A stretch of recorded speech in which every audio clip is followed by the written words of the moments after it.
Rink-wide Vancouver. Pre-game, post-game, every game presented by Bodog. From sports odds to free casino games, make a play at bodog.net. Wadden and JPat back once again with another edition of the pregame show, as it's the final meeting between the Wild and the Canucks tonight at Rogers Arena. JPat, however, not sure many people are really thinking about this game with, of course, a big trade deadline looming tomorrow. Yeah, this game sort of feels like a speed bump on the way to the Friday noon trade deadline, but they will play. You know they'll play at Rogers Arena, and the Canucks will try to get a first victory of the season against the Minnesota Wild. Last time the Wild in town, just before Christmas, 3-0 Minnesota, so a forgettable night for the Canucks. And the first meeting was a 4-3 overtime victory. So the Wild have beaten the Canucks twice. Canucks got a single point at XL Energy Center way back in their fifth game of the season. And of course, with the trade deadline looming, if you're going to the game, if you're watching the game, keep a close eye on your favorite player, because we said this about Bo Horvat ahead of the All-Star break. And of course, that turned out to be an all-time performance for him. He had 4 assists against Columbus, but that was the last time we saw him in a Vancouver Canuck uniform. So who knows what the trade deadline is going to bring. This much we know. The Canucks have had their problems with the Minnesota Wild, not just this year. 7 straight losses to Mini. The last time the Canucks beat the Wild at least in the regular season, because they did beat them in that playoff series, the play-in the bubble. But in the regular season, the last time the Canucks beat the Minnesota Wild, Louis Eriksson, Tim Schaller, Jake Virtanen, they were all in the Canucks lineup. None of those guys around these days for the Vancouver Canucks. Well, let's get to the lineup change, which is presented by Delaney's OK Tire out there on Fraser Highway in Langley. The Canucks traded for a defenseman yesterday. However, we know he's not going to get into the lineup, but going to wear Ryan Kessler's old number 17. Yeah, Filip Hronek acquired from Detroit yesterday. Lots of chatter in the marketplace. Lots of reactions still coming in about that one. Hronek apparently won't even arrive in Vancouver until the weekend. Now, he can't play because he's a little banged up, so he's going to have to meet with the Canuck team doctors, and that raises some eyebrows right away. It's not expected to be a long-term thing, but certainly isn't going to make his debut tonight. He won't make his debut, I don't think, on Saturday against the Toronto Maple Leafs, so we'll see when we see Filip Hronek in the lineup for the first time. We're expecting it's going to be Thatcher Demko playing his first home game in more than 3 months. Got to go back to December the 1st when he was banged up against the Florida Panthers. Returned to the lineup and looked pretty good against the Dallas Stars the other night. Got a victory there. So I'm assuming that it's going to be Thatcher Demko between the pipes for the Vancouver Canucks. Little bit of a surprise out of Rogers Arena this morning. Reports that JT Miller is a possibility to play tonight. Now, didn't the team just tweet out earlier in the week that he was week to week, and now all of a sudden he's made this miraculous recovery? So no guarantee that Miller plays, but a possibility. And same for Curtis Lazar, who's been activated off IR after a couple of weeks. So there could be a couple of lineup changes for the Vancouver Canucks, who didn't have a morning skate this morning. So we're going to have to wait until warm-up to find out what their lineup looks like to face the Minnesota Wild. We do know defensively, they're going to have to be a little more sound than they were against the Dallas Stars. They were bleeding breakaways all game long. Yeah, and we know what Thatcher Demko is capable of, but how about you help the guy out in his return to the lineup? It just seemed like wave after wave for the Dallas Stars, who sent 38 shots the Canucks away, including 13 on the power play. So you'd like to see the Canucks tighten up defensively, but we've been saying that all season long. And of course, it's still a patchwork defense. They're not getting any extra bodies. Hronek, as we said, is not going to play. And so it looks like it's going to be the same 6 defense. That includes 3 AHL call-ups. So they'll give it their best effort. But again, this may be an opportunity where Thatcher Demko is going to have to step up and come through if the Vancouver Canucks are going to have success tonight.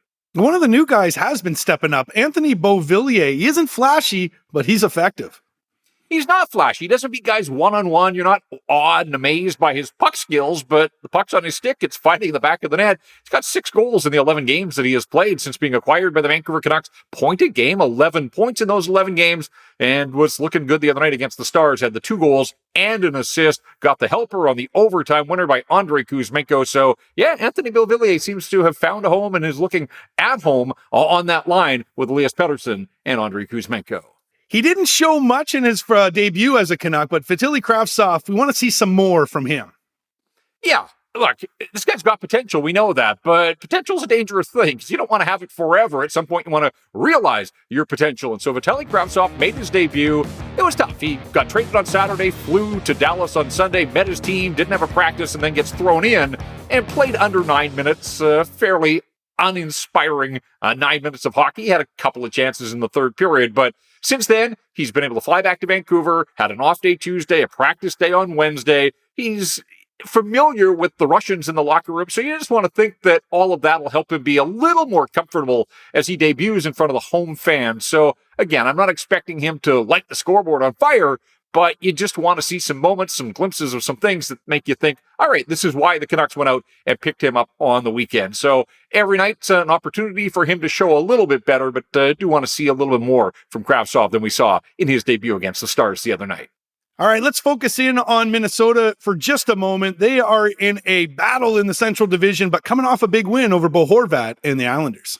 Yeah, shootout victory on home ice the other night, 2-1, and that's sort of a familiar score for the Minnesota Wild these days. They have points in 9 of their last 10 games, so they are picking up points, and every point is helping them in that Central Division because it's a battle. They're sitting second in the division right now. If the playoffs started, they'd have home ice advantage against the defending Stanley Cup champion Colorado Avs. Now, the Avalanche do have a couple of games in hand, and there's still enough runway left here that things are likely to change, but I think Minnesota's got legitimate designs on the Central Division title. They're 3 back of the Dallas Stars. So that's certainly ground that they can make up. And they see a team like the Vancouver Canucks. They want to make sure that they maximize the points available to them. But they are playing some really good hockey, particularly defensively. But how about this? In their last 10 games, they picked up points in 9 of them.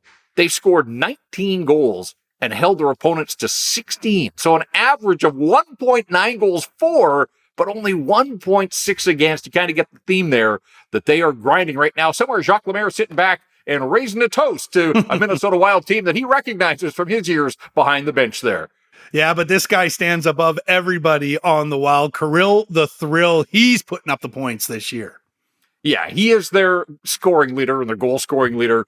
He is a game breaker. Now, they don't have enough of them, and I think that's the concern for this Minnesota Wild team because while they've got a guy like Kirill the Thrill, and on a lot of nights he is a thrill. He had a natural hat trick, including the overtime winner against Columbus last weekend, so he can take over a game and do it all. The problem is the supporting cast. Now, Minnesota went out and made a couple of trades here recently. Marcus Johansson, well-traveled veteran, but a true pro through and through. He's going to make his debut tonight after being acquired from Washington. They got Gus Nyquist from Columbus for a draft pick. Now, he's injured and likely won't be available until closer to the playoffs, if not the playoffs themselves. So Gus Nyquist is insurance for later on. But this would surprise some people. And I know we do the stat that stands out. I thought about going with this one.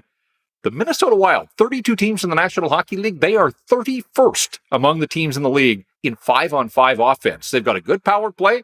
They are sound defensively. They've got terrific goaltending. Although Philip Gustafsson, the guy that shut the Canucks out the last time Minnie was here in December, his first NHL shutout, he's going to back up Marc-Andre Fleury, but the Flower has incredible career numbers against the Canucks. He's 14-3-2 with a 2.57 goals against average all time in regular season play. So he's had the Canucks number over the years, whether a Penguin, whether a Golden Knight, now a Minnesota Wild. He was a Chicago Blackhawk. In fact, he had a shutout at Rogers Arena as a member of the Blackhawks as well. But Marc-Andre Fleury is still capable of getting it done and delivering high-quality goaltending. But you're right. When you think of this Minnesota team and guys to watch, Kirill Kaprizov, quite often worth the price of admission. He's one of the league's top goal scorers, and we'll see if the Vancouver Canucks can hold him in check tonight. You rattled off a whole bunch of stats there, but what's the stat that stands out tonight presented by Jason Hominick at Jason.Mortgage? Yeah, a little bit of a quirky one. Trying to have some fun with this one, but Freddie Gaudreau, the GOAT, he leads all NHL scorers in shootouts this year. He had the game-deciding goal the other night against the New York Islanders. He's 6 for 10 on the year. So if this thing gets to a skills competition, you know full well that you're going to see Freddie Gaudreau. He's a role player on this Minnesota team, but one of his roles is, hey, to be the guy that scores in the skills competition. So, yeah, nobody's doing it better than Freddie Gaudreau this year. 6 for 10, and those 6 goals lead all NHL shooters in the shootout. Speaking of shots, I've got that as my focus in my Bodog Best Bet. I've got Elias Pettersson and Kirill Kaprizov over 3.5 shots on goal at plus 200. You're getting double your money on this. Hear me out on this one, though, JPat. Kaprizov has 14 shots on goal in his last 2 games. Pettersson, 16 in his last 3. And you'll probably remember the 10 that he had against St. Louis. I see Kirill the Thrill and EP40 racking up the shots tonight, making me some money with my Bodog Best Bet. I like that one. Certainly, if we see some special teams action as well, I'd like to see Elias Pettersson wind up, get that big shot going. This Minnesota team, How about this? This is another stat that stands out. 26 straight penalty kills for the Minnesota Wild. So the Canucks have to file that one away if they get power plays. This Minnesota team is locked in right now while shorthanded. But I like that one for a best bet. Every point matters to Minnesota, so they're going to be a motivated team. And Elias Pettersson in his quest for 100 points, so he's not going to get there unless he's putting pucks on the net, scoring, and setting up some teammates as well. So I'll think good thoughts for you, and we'll see if you cash in when this one happens later on tonight. All right. Well, you just told us that the Minnesota Wild's PK is doing something, but this isn't the focus here. We want to know who is going to do something tonight from the Vancouver Canucks. So much noise swirling around Brock Boeser all season long. Of course, this is his hometown team on the other side. He's been linked to the Minnesota Wild. You hear that clock ticking down to Friday's trade deadline. I think Brock Boeser will be relieved one way or the other when the trade deadline comes and goes. If he remains a Canuck, at least you'll know he'll be a Canuck through the remainder of this season at the very least, and then probably have to revisit this in the offseason. But if he is moved to a new team, a bit of a new lease on life for him. And as we said right off the top, Bo Horvat did such a nice job all season long of putting that trade noise behind him, racked up the goals, and then had the 4 assists in his final game as a Vancouver Canuck. So I'm not making any promises for Brock Boeser, but if this is it, if this is his finale as a member of the Vancouver Canucks, let's see what he does, and let's see how we remember him. Maybe he has a big offensive night. There haven't been enough of those this year, so I'm looking at Brock Boeser to put the noise aside and just find his way onto the score sheet here as the Canucks host the Minnesota Wild. Well, this could be a completely different looking Canucks team tomorrow, but tonight they'll face off against the Minnesota Wild, see if they can get a W over Kirill the Thrill. This has been another edition of the Rink Wide Vancouver podcast presented by Bodog. For Jeff Patterson, I'm Andrew Wadden. Remember, Rink Wide is the show that always scores.